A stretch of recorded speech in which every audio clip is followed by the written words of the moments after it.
Hello दोस्तों, क्या हाल चाल है? बढ़िया। आज हम इलेक्ट्रोमैग्नेटिक थ्योरी के अपने 6वें लेक्चर में हैं, जहां पर हमने आपको पहले स्टार्ट इलेक्ट्रोस्टैटिक किया था। उस इलेक्ट्रोस्टैटिक के पहले लेक्चर्स में हमने क्या पढ़ा था? कूलॉम्स लॉ और सुपरपोजिशन प्रिंसिपल पढ़ा था, उस पे बेस्ड प्रॉब्लम पढ़ी थी। अब इसके बाद हम आपसे कल जो आपका पिछला लेक्चर था उसके बाद उसमें हमने पढ़ा था कि इलेक्ट्रिक फ्लक्स पढ़ा था। इलेक्ट्रिक फ्लक्स था क्या? बात समझिए। इलेक्ट्रिक फ्लक्स आपने कहा था किसी भी यूनिट सरफेस एरिया से number of electric field lines find होती हैं, उसी को हम फ्लक्स कहते हैं। और फिर आपने कहा था कि आपका किसी भी आपका जो फ्लक्स होता है वो आपका 3 क्वांटिटीज पे डिपेंड करता है। पहला आपके इलेक्ट्रिक फील्ड पर डायरेक्टली डिपेंड करता है, दूसरा आपके सरफेस एरिया पर, और तीसरा आपका एरिया वेक्टर और आपके फील्ड के बीच का जो एंगल होगा, इन 3 चीजों पे डिपेंड करता था। ठीक है। अब इसके बाद हम गॉस लॉ का स्टेटमेंट पढ़ चुके थे, लेकिन गॉस लॉ को पढ़ने से स्टार्ट करने से पहले एक और छोटा टॉपिक है जिसकी हमने कल पिछले लेक्चर में हमने डिस्कस कर दिया था आपसे, सॉलिड एंगल का। तो पहले सॉलिड एंगल पढ़ते हैं, फिर इस लेक्चर पे आते हैं। ठीक है। सॉलिड एंगल, जैसे सिंपल एंगल तो आप जानते ही हैं। ठीक है। एंगल आपके 2 प्रकार के हैं, एक प्लेन एंगल होता है, एक आपका सॉलिड एंगल। प्लेन एंगल क्या होगा? अगर आपने कहा कि हमारे पास एक सर्किल है ये, जिसका रेडियस कितना है भैया?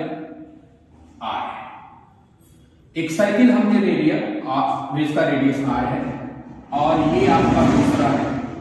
तो इनके बीच आपका जो एंगल होगा वो कितना होगा? ये एंगल अगर थीटा हो तो आपका एंगल कितना होगा?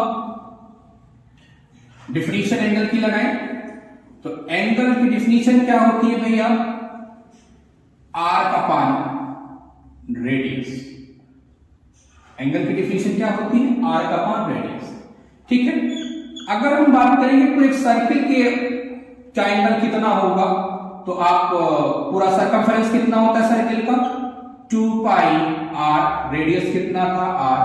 तो आपका कितना हो गया? मैक्सिमम एंगल 2 पाई। ठीक है। ये तो सर्किल की केस हो गई। इस एंगल को प्लेन एंगल कहते हैं, प्लेन एंगल। ठीक है। एक दूसरा जो एंगल होता है वो आपका सॉलिड एंगल होता है। दूसरा कौन सा एंगल है? Solid angle. सॉलिड एंगल क्या होता है? ठीक, सॉलिड एंगल की बात करते हैं।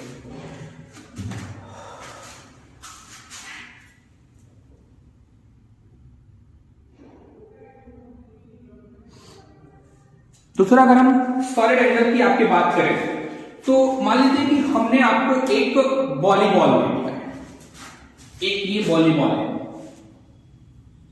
ठीक, ये एक वॉलीबॉल है जिसका भी रेडियस कितना है? स्मॉल r है। ठीक है। इसका कोई पार्ट है, ठीक है,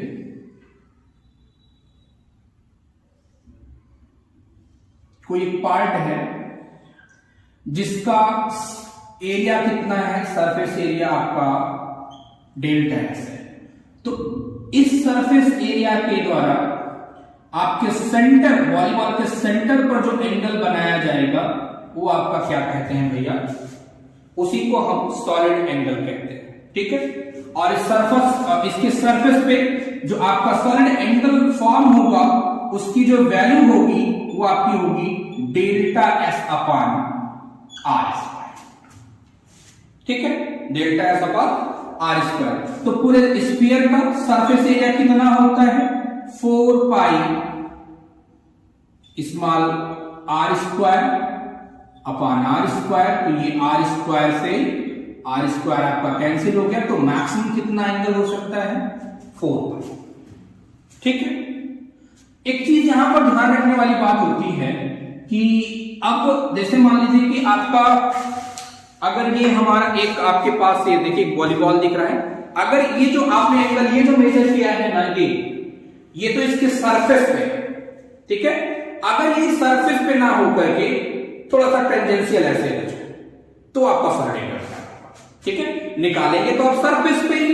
तो अब आप क्या करेंगे, जैसे देखिए कुछ इस प्रकार से हो, अगर ये आपका सरफेस कुछ इस प्रकार से, ये जो सरफेस आपका हो ये कुछ इस प्रकार से, तब आप क्या करेंगे, टेंजेंशियल हो गया। क्या लिखे हैं, इफ क्या होगा, एरिया आपका कैसा होगा, if area is tangential, if area is tangential to the surface, area आपका कैसा हो भैया, सरफेस पर कैसा होगा, टेंजेंशियल हो। ठीक है, अब स्फीयर, ठीक है, स्फीयर के सरफेस पर कैसा होगा, एरिया आपका टेंजेंशियल हो, तब आपका सॉलिड एंगल की वैल्यू क्या होगी। अब आप क्या करोगे, इसके एरिया को आप इसके कंपोनेंट्स फॉर्म में ब्रेक करेंगे। दो कंपोनेंट बनेंगे, हॉरिजॉन्टल कंपोनेंट और vertical component.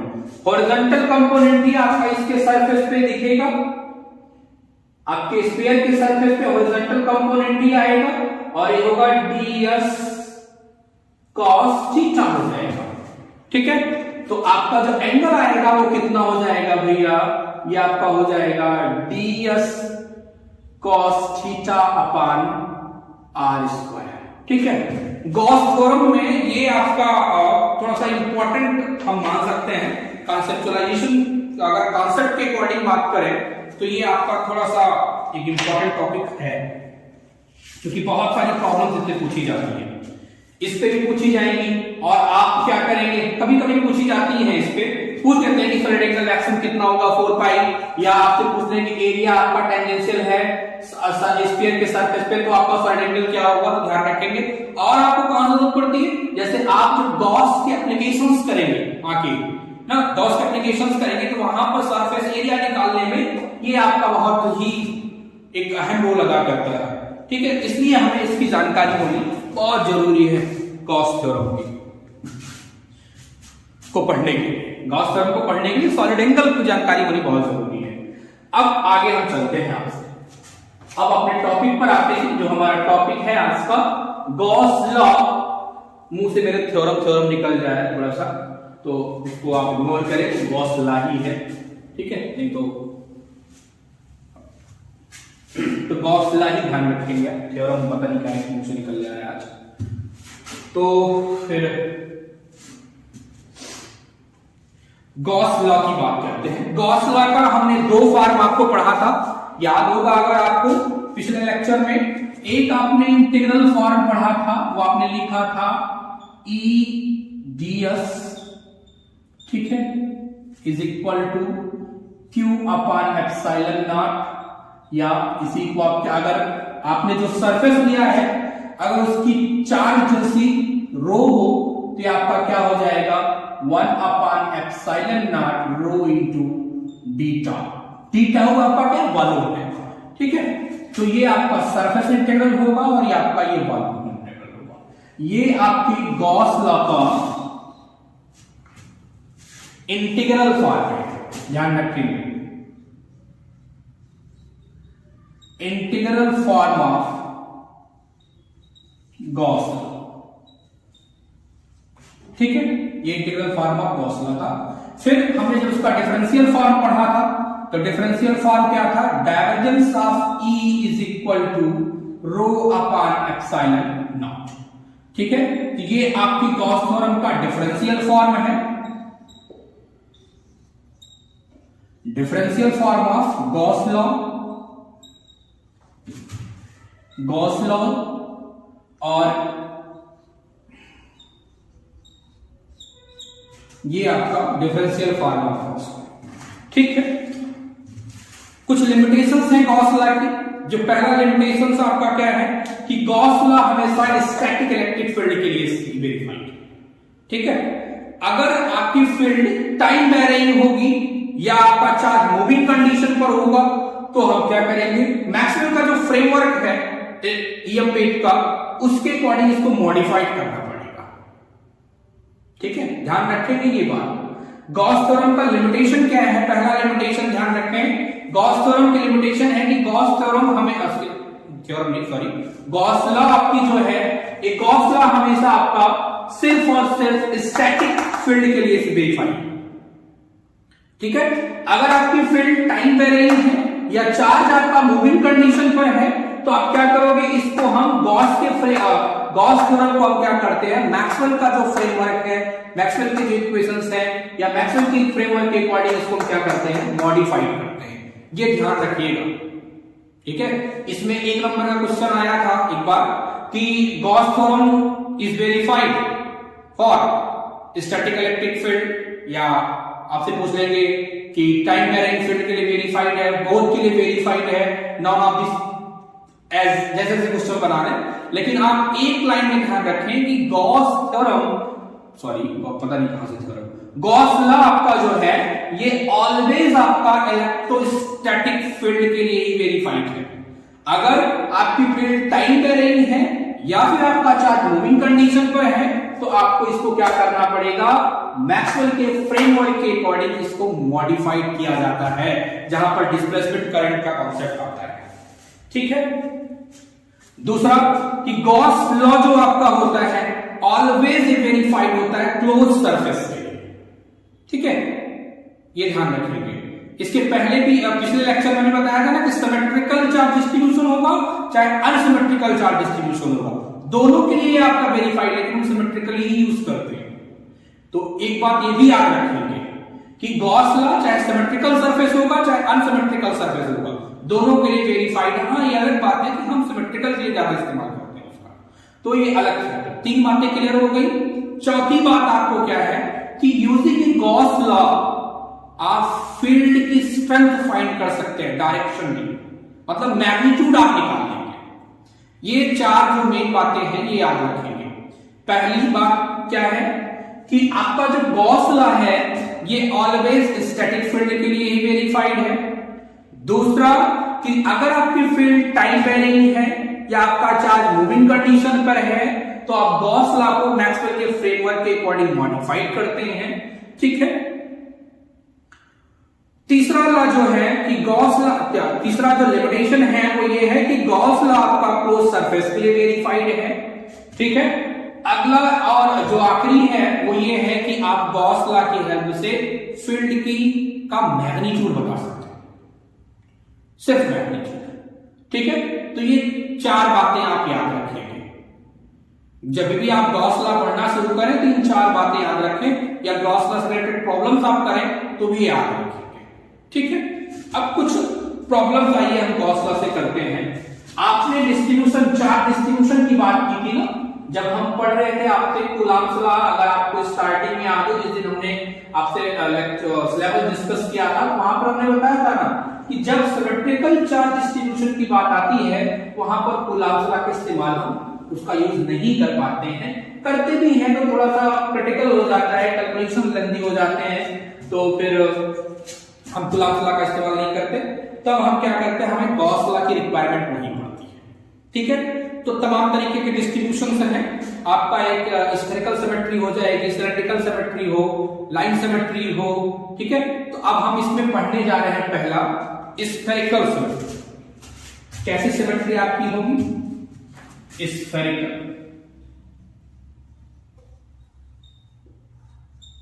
Spherical symmetry,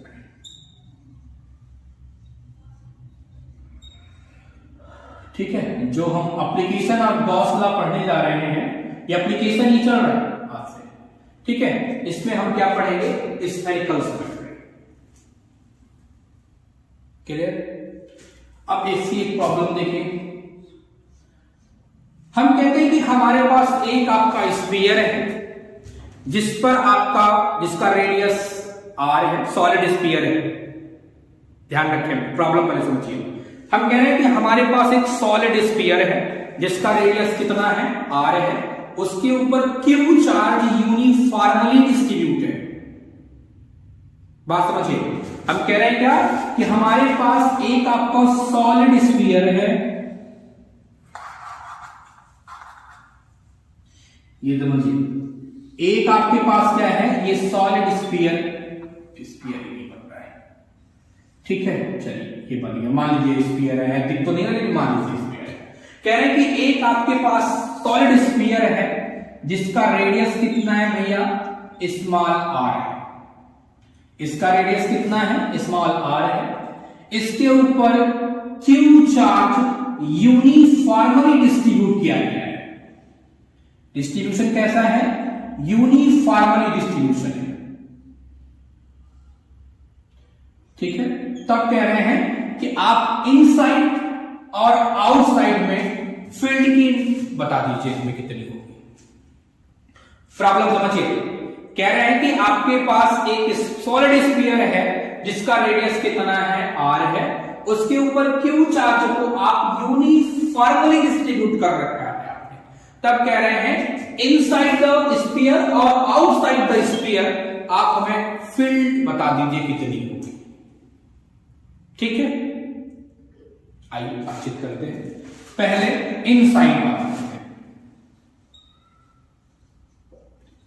inside the sphere. एक सेकेंड।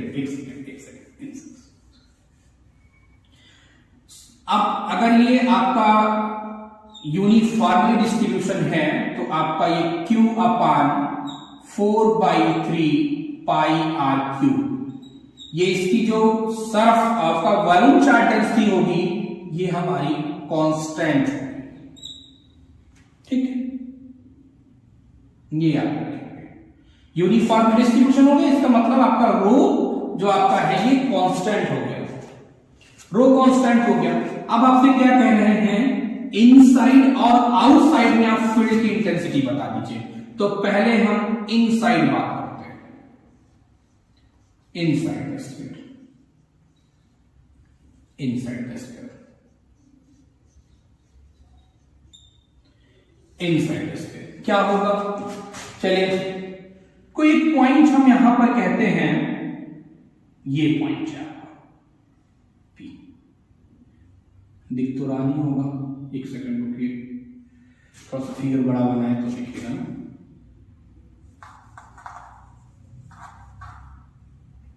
ये आपका है स्फीयर है, ठीक है, जिसका रेडियस कितना था, ये आपका R है।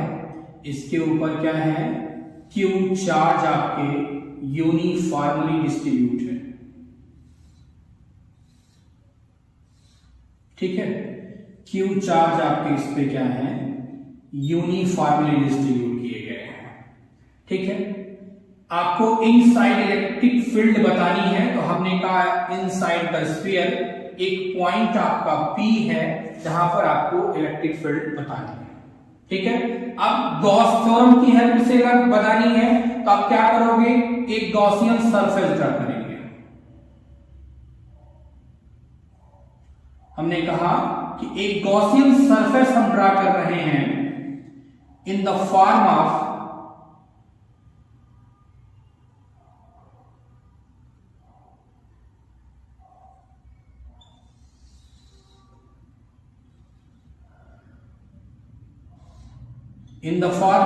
ये आपका क्या है, ये गॉसियन सरफेस है in the form of sphere. ठीक है, in the form of sphere of radius कितना, ऑफ रेडियस कैपिटल। ध्यान दीजिए, हमने कहा कि एक हमारे पास एक गॉसियन सरफेस हमने ड्रा किया है जिसका रेडियस कितना है, कैपिटल आर है। ठीक है, अब डिफिनीशन से आइए बात करते हैं। ठीक है, जो आपकी डिफिनीशन है, डिफिनीशन क्या है कि आपका जो फ्लक्स होगा ये आपका बराबर होगा ईडीएस, और ये बराबर किसके होगा, 1/ε0 रो डीवी। यही तो आपका है integral form of Gauss law. चलिए, इसीलिए हमने सॉलिड एंगल आपको पढ़ाया था वहां। डिफिनीशन रखिए, एरिया क्या हो जाएगा, ठीक है, एरिया निकालिए।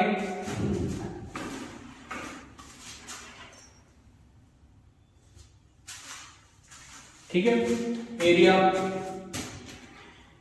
मॉड ऑफ ई, और एरिया क्या हो जाएगा भैया, R square sine theta D theta D phi. ठीक है, थीटा कितना होगा, 0 से पाई, और फाइव 0 से 2 पाई होगा। ठीक, ये ध्यान रखें। अब ये दोनों मैग्नीट्यूड ही हैं, ये मैग्नीट्यूड ही हमने लिया है। ठीक है, और यहां देखें 1/ε0। ठीक है, अब देखें आर आपका इनसाइड है, मतलब R is less side. R आपका जो है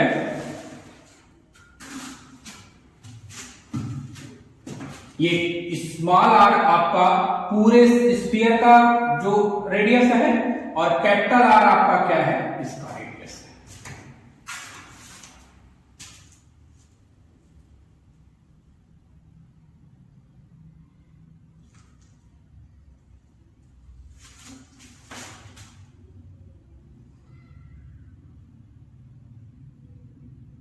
एक चीज ध्यान रखें, चलिए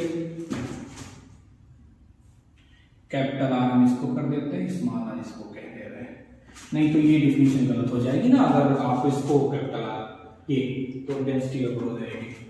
ठीक है, चलिए यहां से अब डी यहां बताना है आपका क्या है, यहां वॉल्यूम इंटीग्रल है। इंटीग्रल कौन सा है, वॉल्यूम है। ठीक है, तो अब यहां पर आपको पहले तो 3 इंटीग्रेशन बना देते हैं। ठीक है, ये वॉल्यूम हो गया, रो कांस्टेंट है। ठीक है, अब देखिए यहां पर क्या हो जाएगा, R square sine theta D theta D phi और डी आर, वॉल्यूम है ना, हाइट विड्थ और लेंथ तीनों। एंगल अब आप क्या है, लिमिट देखिए, लिमिट कितना होगा, थीटा का 0 से पाई, फाइव 0 से 2 पाई, आर 0 से स्मॉल आर। ठीक, चलिए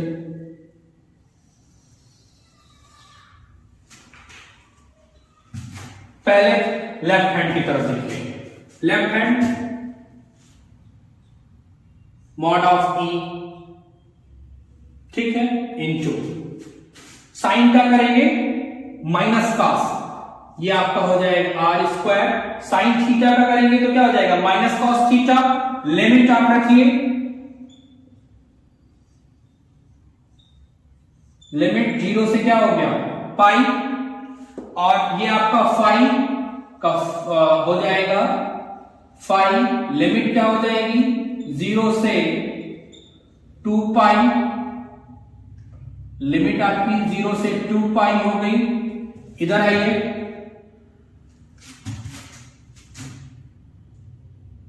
आरएचएस टर्म देखिए, ये हो गया 1/ε0। ठीक है, रो। ये देखिए आर का करेंगे तो क्या हो जाएगा, ये आर की पावर 3/3, लिमिट 0 से आर। साइन थीटा का करेंगे तो क्या हो जाएगा, वही माइनस कॉस थीटा, लिमिट 0 से पाई। फाइव का करेंगे तो क्या हो जाएगा, फाइव, लिमिट 0 से 2 पाई। ठीक है, सॉल्व करें इसको तो ये क्या आ जाएगा, आरएचएस, या सॉरी एलएचएस क्या आएगा, पहले एलएचएस निकालिए, इमॉड ऑफ ई, और ये आपका हो जाएगा आर स्क्वायर, ये आपका 2 इंटू आपका 2 पाई, और ये हो जाएगा 1/ε0 रो आर क्यूब अपान 3, और ये आपका हो जाएगा 2 इंटू ये 2 पाई।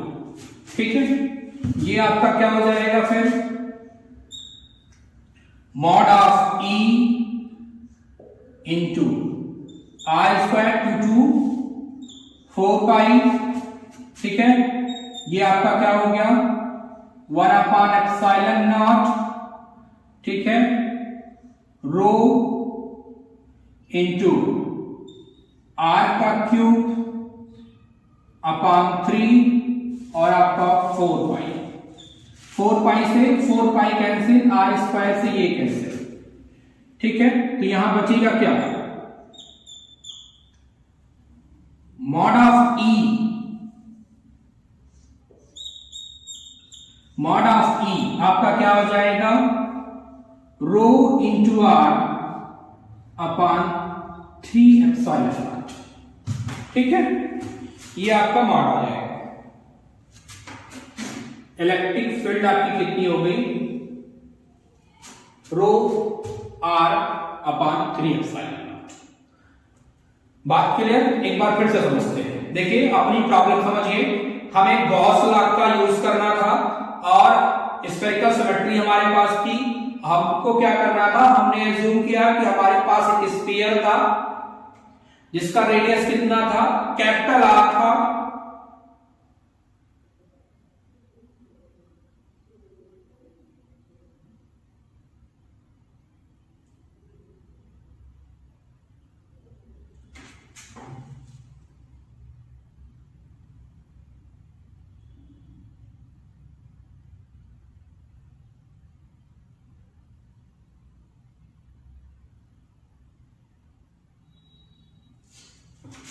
जिसका रेडियस कितना था भैया कैपिटल आर था।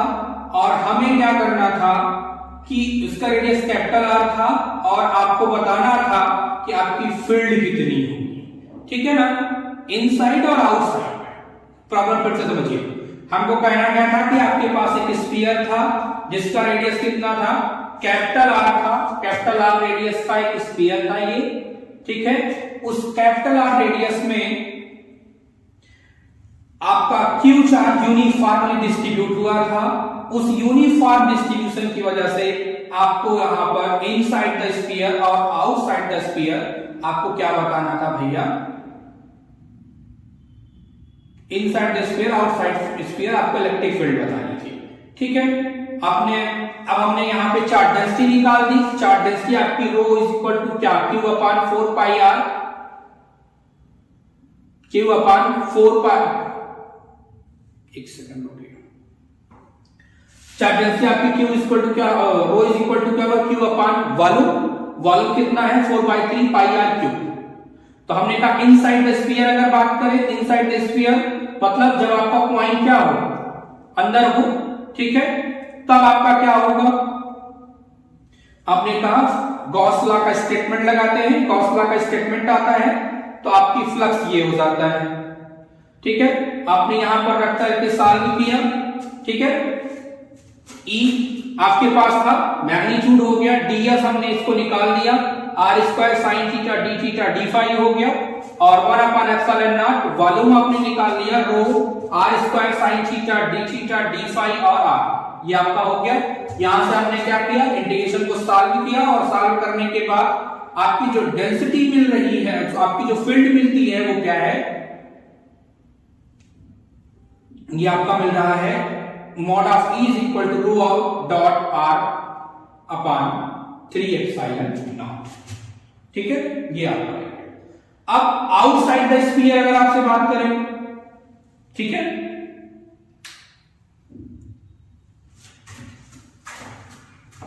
अगर हम क्या कह रहे हैं कि वो आपका जो स्फीयर है वो आउटसाइड, देखिए उसको यूज करते हैं।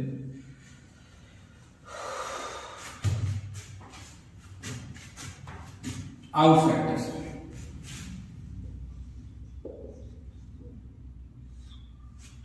आउटसाइड द स्फीयर मतलब आपका ये सर्कल है जिसका रेडियस कितना है कैपिटल आर है। इससे स्मॉल आर डिस्टेंस पर कोई एक पॉइंट आपका पी है जहां पर आपको क्या बताना है, फील्ड बतानी है। ये आउटसाइड पॉइंट पी, ये आपका गॉसियन सरफेस है जिसका रेडियस कितना है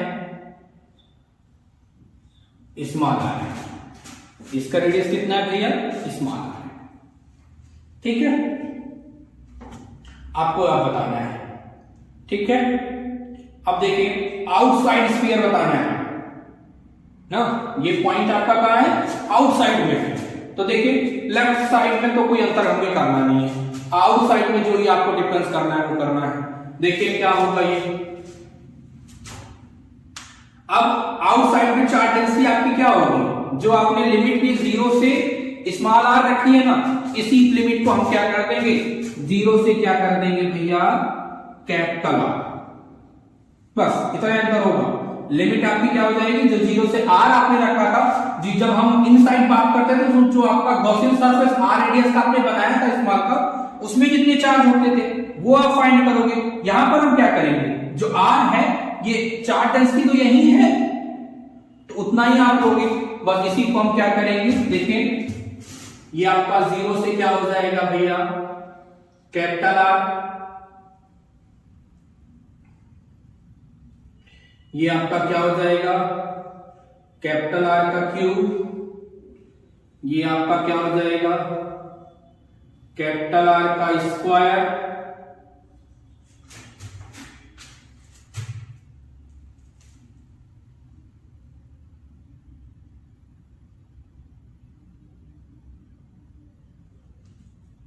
नहीं, इधर तो कोई चेंज नहीं होगा ना, इधर तो ये आर स्क्वायर ही होगा, इधर कोई चेंज नहीं है, ये आर स्क्वायर ही रहेगा। ये आपका क्या हो जाएगा? आर का क्यूब हो गया ये। तो ये आपका क्या आ जाएगा?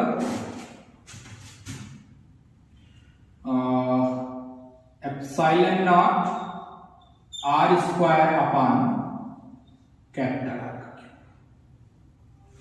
क्यूब। ठीक है, अगर आपका पॉइंट कहां होगा भैया? इनसाइड द स्फीयर होगा तो आपका एक्सप्रेशन अलग है, लेकिन अगर आउटसाइड होगा, ध्यान रखेंगे, अगर इनसाइड द स्फीयर, यही इतना अंतर है, अगर आउटसाइड द स्फीयर पॉइंट है आपकी लिमिट 0 से कैपिटल आ जाएगी, अगर इनसाइड होगा तो लिमिट 0 से स्मॉल आ जाएगी। क्यों? क्योंकि तब आप अगर इनसाइड में है तो आप उतने चार्ज की बात करोगे जो आपकी गॉसियन सरफेस के अंदर आएंगे, और आउटसाइड का आप बात कर रहे हो तो मतलब आपका जो स्फीयर है पूरे स्फीयर का बात करोगे आप, लिमिट आपकी 0 से क्या हो जाएगी? कैपिटल आर हो जाएगी। ठीक है, यहां तक कोई आई थी, कोई डाउट नहीं होना चाहिए। ठीक है,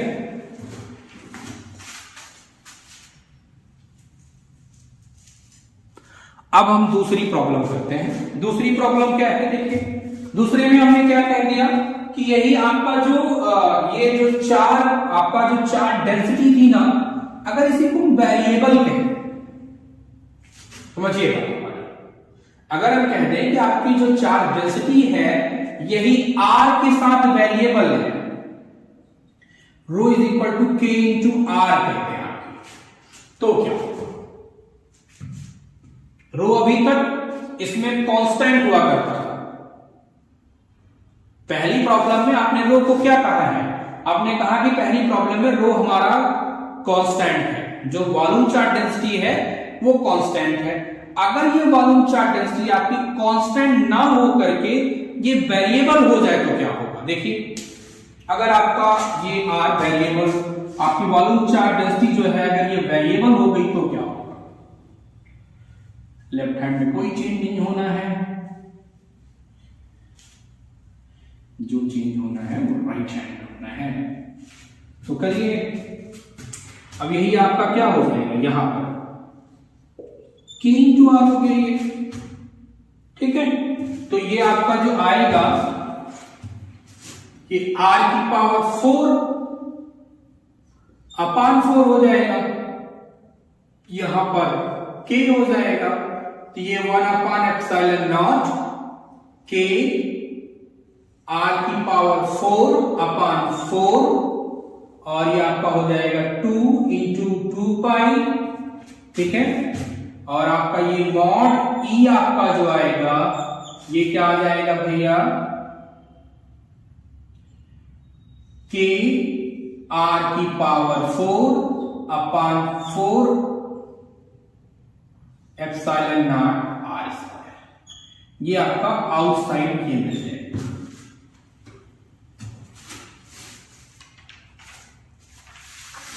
ठीक है, सारी प्रॉब्लम वैसे ही होगी, ध्यान रखें। बस आपने क्या किया, जो रो आपका वहां पर वेरिएबल, पहली प्रॉब्लम में रो आपका कांस्टेंट हुआ था। अगर हमने कहा रो हमारा यही क्या है, आपकी जो वॉल्यूम चार्ज डेंसिटी थी, अगर ये वेरिएबल है आर के साथ, के इंटू आर है, तो आपने क्या किया, रो के स्थान पे आपने के इंटू आर रख दिया। ठीक है, राइट हैंड में कोई, लेफ्ट हैंड में कोई चेंज नहीं होना है, जो चेंज होना है वो राइट हैंड में होना है। तो हमने क्या किया, ये आपको रख के सॉल्व किया, और आपका जो चार्ज डेंसिटी, आपकी जो फील्ड आ गई वो क्या हो गई, के आर की power 4 upon 4 epsilon naught R square. ठीक है, और अगर इनसाइड होगा तो क्या करेंगे, देखिए इनसाइड अगर आपका होगा तो यही लिमिट आपकी चेंज होगी, जो 0 से क्या थी, 0 से स्मॉल आर थी ना, इनसाइड के लिए बता रहे हैं। ठीक है, इनसाइड पॉइंट के लिए। आउटसाइड होगा तो ये लिमिट आपकी 0 से कैपिटल आर रहेगी। क्यों, इस बात को ध्यान समझ लीजिए, क्योंकि जब आप डेंसिटी की बात करोगे तो आप इस पूरे चार्ज की आप बात करोगे, लेकिन जब इनसाइड की बात करोगे तो आपका ये आर क्या होगा, रेडियस आपका जो होगा वो स्मॉल आर होगा, क्योंकि तब आप गॉसियन सरफेस में जो चार्जेस होंगे उतने की बात कर पाएंगे, पूरे की नहीं। ठीक है, तो आपका ये जो हो जाएगा, ये आपका 0 से क्या हो जाएगा, स्मॉल आर, और ये आपका क्या हो जाएगा, फिर ये आपका हो जाएगा स्मॉल आर का स्क्वायर, ये आपका यहां पे क्या आ जाएगा भैया, आर स्क्वायर। ठीक है, तो ये कितनी प्रॉब्लम आज है स्फेरिकल सिमेट्री के ऊपर। ठीक है, नेक्स्ट लेक्चर में हम इस पे बेस्ड, स्फेरिकल सिमेट्री पे बेस्ड कुछ और प्रॉब्लम्स लेके आएंगे, फिर उस पे आपसे बातचीत करेंगे। ठीक है, थैंक यू।